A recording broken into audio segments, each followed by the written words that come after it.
Hivin and Vibin with Dr. Bibi.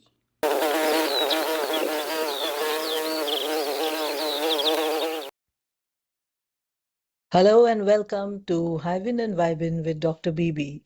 Today we have with us Lorene Phillips. She has chosen to go with How Do You Coach program. So we will be talking about a coaching expert here. Okay, so Lorene Phillips is a leadership consultant, an executive coach, and founder of Clarendon Wallace, a boutique professional development consultancy. A former international insurance executive, she brings more than 25 years of global corporate leadership experience spanning Bermuda, London, and the US markets. Whoa, we have a global person with us here today. As an ICF accredited executive coach, DEI specialist, and certified systemic team coach, Lorene is recognized for her ability to unlock leadership potential, strengthen team collaboration, and guide organizations through critical conditions. She has worked with professionals and teams at every career stage, from graduates to senior executives across industries worldwide. Known for her engaging and dynamic facilitation style, Lorene combines real world corporate insight with practical strategies that inspire confidence, clarity, and collaboration. Whether working one on one or with leadership teams, she equips professionals to perform at their best when it matters most. Lorene, welcome to Hivin and Vibin with Dr. Bibi. How do you coach program? Thank you so much. It's great to be here with you. It's absolutely our pleasure because I am sure we will be hearing a lot of enriching knowledge today, which we need, and a lot of wisdom. So let's with that, I want to first ask you a question on how did you choose the name Clarendon Wallace? Thank you so much for asking that question. It's really a story of my origin. For those that may not as yet pick up, and as I continue to speak, you'll probably pick up a little bit of accent.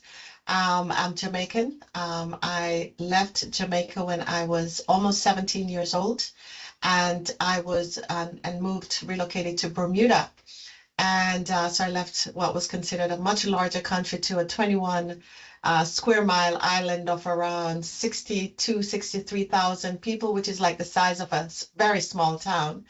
And so that was a huge transition for me. But Clarendon is the parish that I was born in.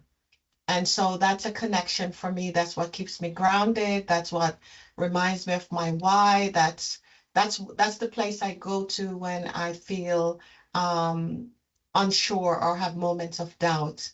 I go back to my place of origin because that's really my formative years. My values are set. Who I am in a large part is derived from that part of my life. And then Wallace is my mother's maiden name. And so that was just a nod to her. She's passed away now, but is a huge part of my life and a huge part of the person that I am and have become and continue to become. And so I basically just put the two names together, and hence you have Clarendon Wallace. Yes. Oh, fantastic. So let's start talking about your mother first. Let's deep dive straight into your relationship with your mother and how has it shaped you to be a coach today? No one has ever really asked me that question, so thank you for asking that. So I'm a twin. There's someone walking around that looks a lot like me, and her name is Perline. So it's Perline and Lorene. So you can see how they rhyme a little bit. And I have an older sister, maybe by just under 2 years older than us. So we grew up almost like triplets. We grew up almost like triplets. And my mom and my dad met and married in the UK. My older sister was born in the UK, and then they relocated to Jamaica, where my twin sister and I were born shortly after. And then the marriage ended. And my mom, at 33 years old, found herself alone, a divorced woman with 3 kids under the age of 3, and with little to no skills, because when she met my dad, she made a decision to um, uh, terminate her education to become a full-time stay-at-home mom. And yeah, she found herself in quite a difficult position. And it was her bold decision to move to Bermuda that really changed the trajectory of all of our lives. She actually had a ticket to go to the Cayman Islands. That's where everyone was going. And our family lawyer suggested to her, would she be open to consider this little tiny place called Bermuda? And she just said, why not?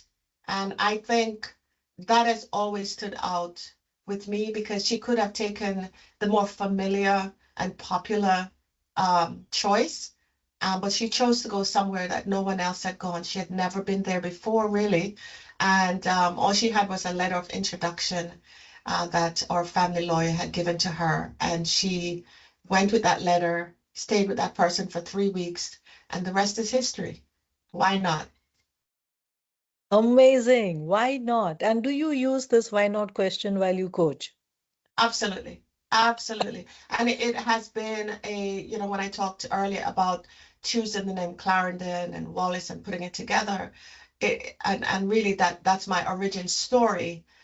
It's really a story about not being afraid to be the first, not being afraid to be the pioneer, not being afraid to find out what's possible. And I have learned through my mom's story and then through mine that it works out in the end. And it's this sense of curiosity and adventure and of new beginnings, and not necessarily looking at transition as an ending, but a beginning. And I saw my mom live that out bravely, courageously, and figuring it out. And so I knew from a young age that I could create that again for myself repeatedly if I so choose. Amazing. Yes. So true. If you so choose, which is a very, Mhm, very strong set of words put together, because I think intention is very important. And what mhm. you do intentionally is one of the guiding forces that really help us. Uh, with that, let me ask you about your corporate career. Now we have had now I can see 25 years of global corporate leadership experience. So I would definitely like to know, how did it begin?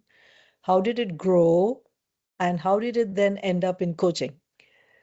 Ooh, boy, that's such a juicy question. So, I was a good student. I enjoyed school. I loved learning as a child. I was fascinated with words, fascinated with words. My mom would describe both my twin sister and I as just ferocious when it comes to reading and always asking questions and why and why and why. So I knew from a child that I had this this quest for learning. And my mom used to buy books that were like 2 or 3 years ahead because we would read them so quickly. She couldn't keep up, so she figured if she bought them a couple of years ahead, it would slow us down a little bit. So I hate to admit this, but I think my vocabulary that I have now, it's probably around the same vocabulary that I had when I was 10 years old. I read so much, and I remember just being enamored with words. And if I saw a word that I didn't know, I'd write it down, and then I'd look up for the meaning of the word, and then I'd practice this big word in my conversation. So as a 10-year-old, I'd be speaking like I'm in my 20s or 30s. I was using words that were just way ahead of my time. And I loved to write poetry and prose. It came very natural to me. I want to tell you why I'm telling you about that, because my academic journey had nothing to do with what I've just described. So I was a great student, did all my exams, great grades, went off to university, studied economics. I was a good student. I applied myself. I took a sensible degree in economics, and I came back after university. and decided to take a year off. And the company that had given me a scholarship was an insurance company. And so they offered me the opportunity to work for them because I'd interned the last few summers. And I thought, absolutely fine. I don't have to interview for a job. I'll just go work for this company for a year and just see where it goes. I wish I could tell you it was more planned and intentional from there, but it wasn't. Like most people at that age, you really don't know what it is that you want to do next. I knew it was going to be something in the business area, but that's about all I knew. Within a few months, I got really bored. Remember, I told you I like to learn and grow. And I thought, is there some exams or something that you can take, like, and they're like, oh, yeah, there are these exams you can take. So I started to take these exams, and my entire world was just open up. I discovered that there was this amazing industry, insurance and reinsurance industry, that's a multi-billion-dollar industry, and it was global, and it was dynamic, and it's a huge industry in Bermuda, but there weren't many people that looked like me that was in that industry. And I happened to have met one of the only females in the market, and she became my mentor. Her name is Kathy Lord, and she basically took me under her wings, literally, and guided me and nurtured me and coached me, mentored me, up to this day. She's still a big part of my life. And my career grew and evolved, and I made strategic moves from mature companies to startups. I moved from product lines, I moved to different disciplines. Again, from my mom's story and context, and then my own, I knew that change was normal and it was a part of growth. I was never afraid of change. I was never afraid of starting over and rebuilding my career. And those decisions have bode me well, and that's what took me to London to work for almost just over 5 years as an underwriting executive in Lloyd's of London, developing a portfolio book for the company that moved me across with my family, including the dog. And making that move was a huge move. Um, I wrote down a list of all the reasons why we should make the move as a family. And I think it was about 10 things on the list. And there was 9 reasons to stay. There were 9 reasons to stay and 1 reason to go. And the 1 reason was, why not? And it was the most compelling of all. And I decided, why not? Because I felt whether it worked out or not, it could be the shift that could really move our family in amazing directions. And I figured also as well that if I look back, I may always ask myself the question, what if I'd actually taken that opportunity and moved with my family to London and pursued this amazing opportunity? What's possible?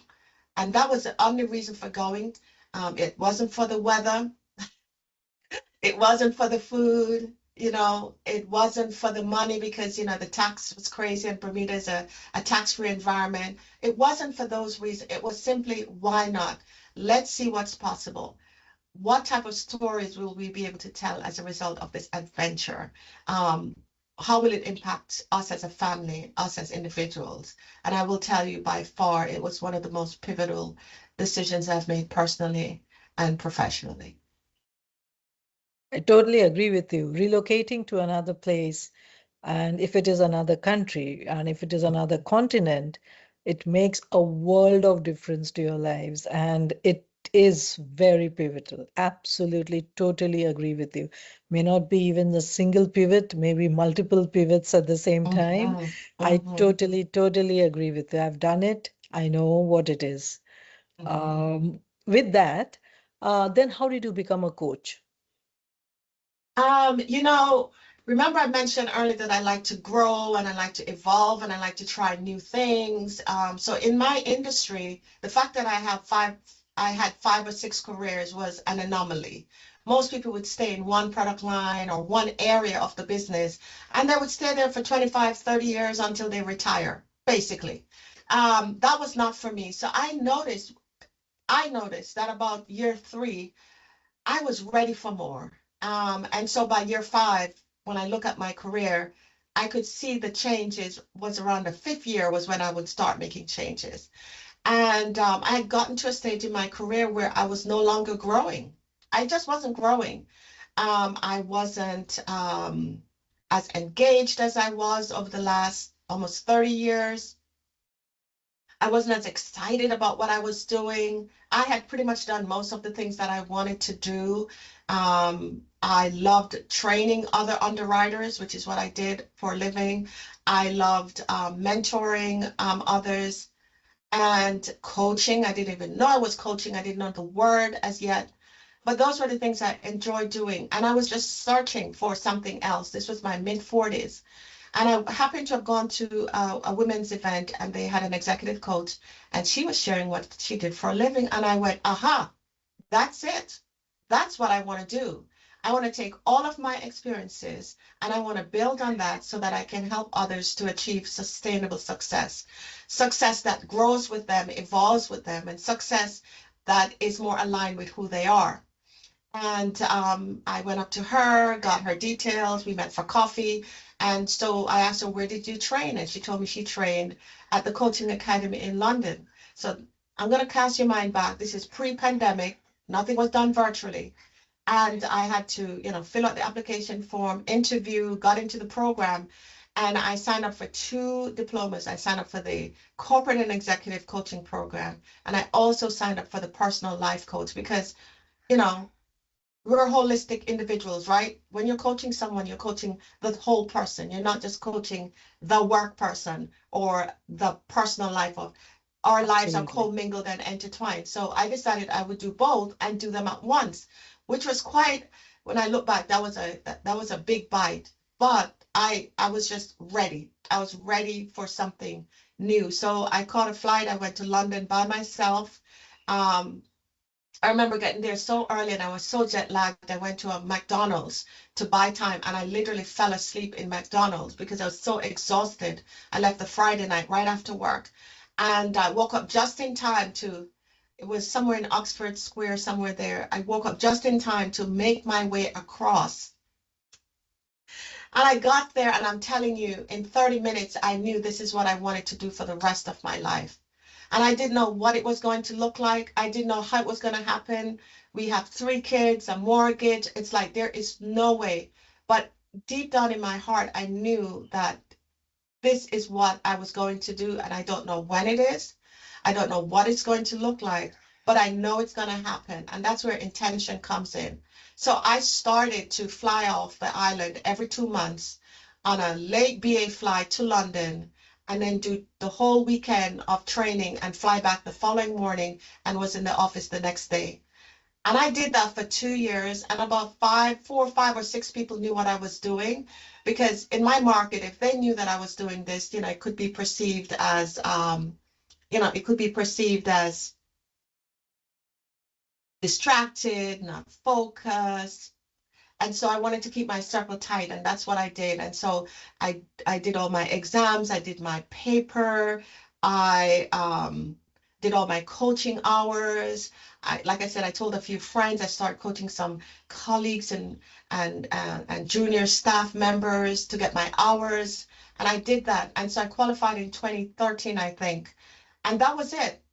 I got this opportunity to move to London and I went with it because it made sense. It was the right time. It was perfect professionally and personally. But I kept my powder dry, continued coaching in the background, etc., etc. So how did I end up back here? Well, in 2019, we made the decision to come back home to Bermuda.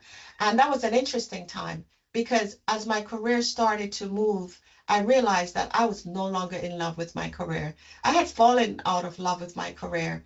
And I knew it was the end of that chapter. And I think one of the biggest things about knowing yourself and being self-aware is knowing when one chapter has ended and a new chapter is beginning. And I knew when that chapter had ended. And I came back to Bermuda in 2019. I did a couple of job interviews just to confirm, and it was very clear. No, this I will not be doing more of the same thing. It's time to do something differently. And so in February of 2020, I launched Clarendon Wallace. It was a change of industry. It was a change. of profession. It was a complete change, a 180. And then, as you may recall, about 3 or 4 weeks later, we had COVID-19 pandemic. And I had a moment of doubt of should I just, cancel this dream and just go back and do what I've always done and get what I've always gotten, make a good living. I'm putting that in air quotes. And nobody would really think less of me because it makes sense, right? It's sensible. But I decided, just like my mom did, I'm not going to take the easy way out. I'm going to just keep being persistent and having that grit and resilience. And so now we are almost in March, February, March will be 6 years that the firm has been in existence, and we were profitable from day one. So I'm so delighted that I decided to stay true to my career 2.0 and just the evolution that I've experienced as a result of choosing this path.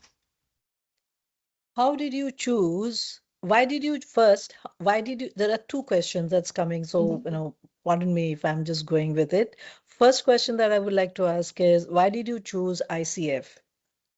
I mean, there are so many other certifications available. Yeah. Oh, great question. So when I got back, I wasn't accredited. I was certified before with the Coaching Academy. And then when I came back to Bermuda, one of the things I decided was, listen, if I'm going to be a coach and I'm going to pursue this as a career, I want to be the best coach. I want to be recognized as somebody that is an expert at what it is that I do. And so how do I separate myself from the hundreds of thousands of certified coaches out there? And so I started to look at the accreditation. And so that's what led me to ICF. And ICF is, recognized. Fortune 500 companies will not hire a coach unless they're ICF accredited. And, those are the types of organizations that I aspire to work with. And so I figured if this is what they require, then this is what I have to do. And so I started my journey to becoming, I became ACC, and then within a year and a half, PCC. And at some point, I would love to be a master coach, but that's not the end of the world. At some point, it will happen. And that's what I did. So I'm certified and also accredited. Okay. A lot of coaches find it very difficult to choose exactly what they want to coach in. The pathway to finding what that niche skill should be that I should be coaching in. Yours states very clearly, inspires confidence, clarity, collaboration. So you are definitely doing work which inspires confidence, clarity, and collaboration. How did you choose these three and nothing else? I love it. I wish I could tell you I got up one day and ta-da, it wasn't. It was an evolution. As an entrepreneur, as someone that is the very same things we tell our clients are the things we have to tell ourselves. We have to see our lives as a process. It's trial and error. It's trusting yourself, trusting your instincts, and then getting feedback and reflecting. And so I started off really focusing a lot on young talent because I just felt that they needed a lot of help. And so a lot in the early years, if you look at the work I do, I started a platform for Gen Zs and the younger millennials to really help them to get ready for the workplace. I'm also a corporate etiquette coach as well. So I trained in London in that area to bring back those soft skills, the powerful soft skills that are the X factors. They are the differentiators between those that only go this far and those that are limitless in terms of what they can achieve. And so I had a heart for young people. But then as I started to develop and work with different clients, I realized that I didn't have to choose, I'm sure you've heard the concept of both ends. I realized that I don't have to just do one thing. I can do a lot of different things, and I just have to find creative way of serving young people as well and developing a business that's sustainable. And what I discovered was that I loved facilitation work, and I loved training and development. But my training and development is very different from a typical instructor. I bring in the coaching methodology in my training style. So it is a happy intertwining and marriage of instruction and coaching together. And so it makes my sessions very powerful because I'm not just instructing, I am coaching in the process. I'm providing space for reflection. I'm providing space for self-growth and awareness. And so when I'm working with leaders in that way, I get the opportunity to play to all of my strengths. I also get to bring all of my corporate experience into the room and be able to really add and enhance the growth of the teams and the executives that I work with. I didn't see that when I just started out. I thought it was just going to be a coach, and that was it. So what did I learn? To be open and to what's possible. That's kind of the word I keep, what's possible. Try it. If it works, it works. If it doesn't work, take what it is that you've learned from it and move on. Like, don't get too stuck to a niche. The niche that you choose should serve you. And as you evolve and grow, the areas that you focus on will also evolve and grow. So for example, now I do a lot of work around transitions, people that are going through transition and change. And I discovered that about 2 years ago when I looked back at the work that I did. And so then I decided, okay, I need to equip myself to be very good at coaching professionals through change. And so I qualified as a transition coach. Again, so my niche continues to change as the needs of my clients continue to change. I change and grow with them, because the challenge that you have as a coach is you have to be able to go to the edge with your clients. So if you're not growing and you're not developing, then you won't be able to take your clients to where they need to go. And so, yes, I do have a niche, but I put a dotted line around it so that I give myself space and capacity to grow and evolve with my clients as well. You mentioned a methodology that you use, your Mhm. coaching methodology. What is that about? So I am not a purist coach. So, coaching is all about asking questions. It's all about allowing the individual to find the answers within themselves that they already have, but they're not aware of it. And it's about us working with individuals to help them to unlock that, to help them we are co-creators, right? We co-create with them something that wouldn't be possible if they tried to do this on their own. Okay. A lot of great questions, right? Coaching is all about those powerful questions. The way I work is more of an integration of coaching and consulting mix. And here's what it looks like. People come to me because of my experience and the success that I have achieved in my corporate life. And they're coming to me because, one, I'm relatable. I understand their environment. I have been where they have been. So to some extent, they're coming to me to also provide professional mentoring, a bit of consulting and direction, and coaching. And so if I'm working with a team or with one person, I'm leaning into all of those skill sets. So if you're coming to me just for coaching, it looks one way. But people are coming to me for much more than that. They're coming to me for sometimes advice, sometimes direction, and it's my job to be very clear to them which hat I'm wearing when I'm moving from a coach to a mentor to a consultant. It depends on what the client needs in the moment. So I tend to do both, because I find with very dynamic individuals that I tend to work with, and teams and individuals that are in crisis and change, asking 10 questions is not going to work, right? They'll be like, listen, I just want to find out what it is I want to do. And yes, and as a coach, we have to give them the room for that. But sometimes they're just stuck. They're literally just stuck. And so I find ways to unstuck them and then go back into the coaching role. So I may say, well, here are some of the things that clients similar to you have done that you may want to consider. Does this sound like something that you'd be open to consider? Yes or no, it doesn't matter. But then it unlocks and then it opens them up. So it's about being able to meet your client where they're at and help them to navigate and to provide them with the support that they need in the moment.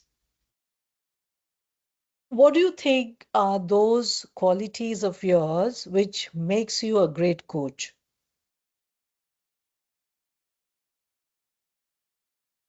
Um, I'll tell you what people tell me because it's kind of hard to. I am able to cut through the noise very quickly and get to the meat of the matter. So often clients come to you and they say, oh, I have a problem. I want to get promoted and I have a problem with confidence. And so I want to work on my confidence. I just have an innate ability to hear what they're saying, but to hear what they're not saying.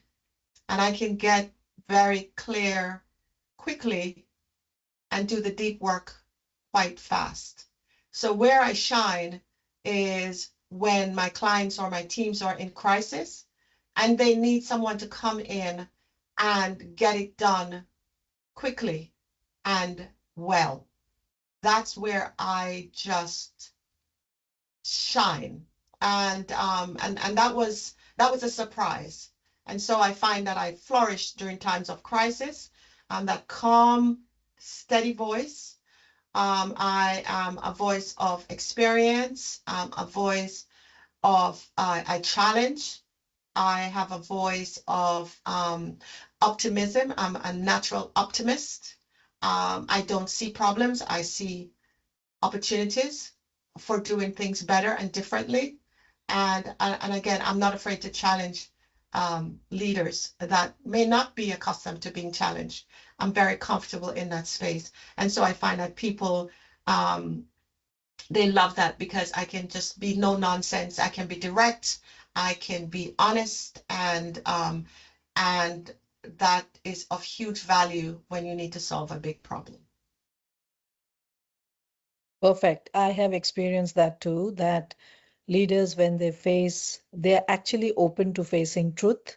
And in fact, when you can voice out the truth, they appreciate it more. I Yes, totally the agree truth with is a that part. gift. The truth is a Yeah, yeah. gift. Yes, yes, How much yes, ever bad it might seem to hear, but yeah, that is what makes it the difference from other experiences. yeah. What were your struggles as a coach? Trying to solve everybody's problem.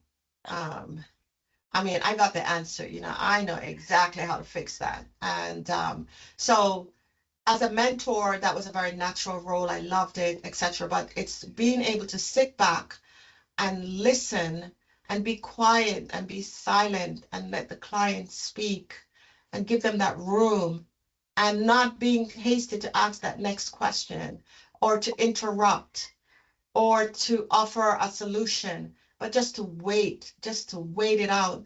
And that's not a natural skill. It's something I had to learn and develop. When I started to coach, I literally used to sit on my hands. I just take my hands and I'd stick them under my legs like this, and I would just sit here just to remind myself to not say anything. And now I can hold silence forever. I mean, I can have a client just sitting there and they're wondering, are you still there? I'm like, yeah, I'm here. I'm here. And I would say that is one of the most powerful skills you can have is the power of creating space and silence and allowing your client to lead and to understand your role is not to drive or to lead. Your role is to really support and to ask those wonderful questions that only comes through when you are listening powerfully. You know what I do? Mm-hmm, mm-hmm, And this I learned from my father. When, like when I was young, I'm a very late child. So when I was young, I used to see my father, a lot of people talking, and he would just sit there like this and listen and listen and listen. And I wouldn't understand why does he do this, at that mm-hmm, time. it was a lot later. In fact, it was a few years ago that I really realized the power of this, because that means, keep your mouth shut I love and that. I listen. love that. Two ears, one mouth, listen twice as much as we speak. And I would say that would be my number one. I do a lot of work in the communication space and helping individuals to present, to speak, to, take up space, to navigate those amazing opportunities with confidence. And the first thing I talk about is their ability to listen. As a power skill of communication is our ability to listen. And as a coach, I would say that would be the number one skill is, I would say, listening and empathy, listening with empathy. Yep, totally agree. Totally agree. So, what's the pathway forward? Are you thinking of a legacy which you are leaving behind? Have you started building one, or do you think on those lines? Oh, I definitely do. And that's a great question because that's the question I asked myself when I came back in 2019. Do I want to continue being a very successful executive, making having a great living, kids are great, have enough money, etc., etc. Nothing is wrong with any of that. But is that my story? And I said, no, that is not my story. And that will not be the end of my story. As a mom, a working mom, taking care of three kids, and I have my husband as a partner, and my life was always just busy, going, going, going, going. I've experienced burnout multiple times. I've experienced the positive of success and the negative of success. And then I started to figure out what does success look like for me. Remember before I told you that I did a sensible degree, I got a good grade, etc. And this time I decided I need to write a new script about what success looks like for me. And I want to tap into those things that I shared with you earlier. My love for words, my love for writing. I haven't done anything remotely connected to that child part of myself.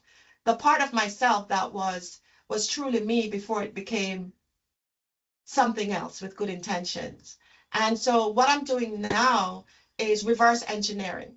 So I've decided that this is a story that I want to tell at the end of my life, that I impacted others. I was able to come into their lives at the most difficult times, during times of crisis, work with teams and organizations during difficult times and times of crisis, and help them to find clarity, help them to build confidence, help them to find better ways to work together and to work across generations. Again, bringing in the young people, finding ways to support them, finding ways to help them to stand out, finding ways to equip them so that they can build a life that is successful on their terms. Build a life that is successful on their terms. And certainly as a Black woman, I was generally the only one of very few. And I also wanted to show up powerfully in those spaces as well. I wanted successful um, um, Black and brown professionals to see someone like myself as an executive coach in the room that can be there to support them, that can affirm them, that understand their stories, that understand their journey, and that can help them to find a way to move forward with support and to provide a scaffolding of support for them during those times that can be most lonely, as a minority or a marginalized person. Because as you find, as you're moving up in your career, it gets very lonely. You get very inward, myopic. Your circle shrinks. Your ability to trust others, and so I get an opportunity to occupy those spaces, which is a privilege. I actually became what I wanted the most and didn't have, and I'm able to do that, one team at a time and one person at a time. Fantastic. What's the future of Clarendon Wallace? To continue to evolve, finding new ways to meet the needs of my clients, like I said earlier, working with teams and individuals to prepare them for not today, but what the future requires of them. So it's always thinking ahead, always thinking around the corner, around the curve. So there are different things that I'm thinking of now for the new year that I want to do differently. that I want to push the envelope on, which means that I have to upskill as well. That means that I have to learn new things. I'm embracing AI, the technology, how that can be used to enhance the way that I work, improve my efficiencies, to free up my capacity and my time to do some really unique things. I love to write. I want to do more writing. I'm working on my another book. It's called Built to Win, and I'm about halfway through that book, and that will be looking at what are the set of skills that you need in order to win in life and to win at work. And so Built to Win is hopefully next year, this time, the book will be launched. I'm excited about that project because I touch on a lot of the things that we talk about today, about resilience, about your values and how important your values are, about self-awareness. My personal motto is the first person you lead is you. The first person you lead is you. And so self-ownership, accountability, asking for help, directing your life and advocating for what it is that you want and being intentional about creating the life that you want. So more of what I'm doing, but I'm open to do it differently. So, watch this space, I guess. Right. I also think self-regulation goes hand in hand with self-awareness. One Oh of my the gosh. Yes, emotional intelligence is your EQ is critical to your ability to understand not just what to do, but what not to do and when not to do it, we think that is something that is intuitive, but it isn't. It's a muscle that you have to develop. And it starts with, first of all, knowing yourself very well. I tell people, hang out with yourself, get to know what works, what doesn't work, get to know what your strengths are, what you don't enjoy doing. It's your responsibility to learn about yourself. And by doing that, learn about where you can grow and push yourself and always be in a learn it all mindset, right? And that sense of humility and curiosity should be a part of how you proceed and move through life. I absolutely agree on this, and I reciprocate it so much. I think these are the very principles of coaching that, most coaches imbibe in themselves, and then they find their niche skills. How would you like my audience, my audience who are listening and who are watching, Mhm. to catch up with you or to make connection with you? Great. So you can reach out to me on my website. It's Lorene Phillips with two L's.co. So it's Lorene Phillips, PHILLIPS.co. And you can connect with me there. And I'm also very active on LinkedIn. So reach out to me there. I do frequent posts. I have newsletters as well on LinkedIn. So you'll see a lot of my content out there as well. Fantastic. I hope my listeners are listening hard because they I think there was a whole lot of treasure out here which has just been unraveled, and the gems are out there for you to pick and choose and to imbibe and adopt and adapt all those Mhm. things together. So thank you, Lorraine. Thank you very much for sharing your insights, sharing your experiences, your knowledge and your wisdom with us. I'm sure they're going to empower our audience here. Great. And thank you for having me. It's been an absolute pleasure. You asked great questions, which I love as a coach. And thank you for creating this space. Thank you so much.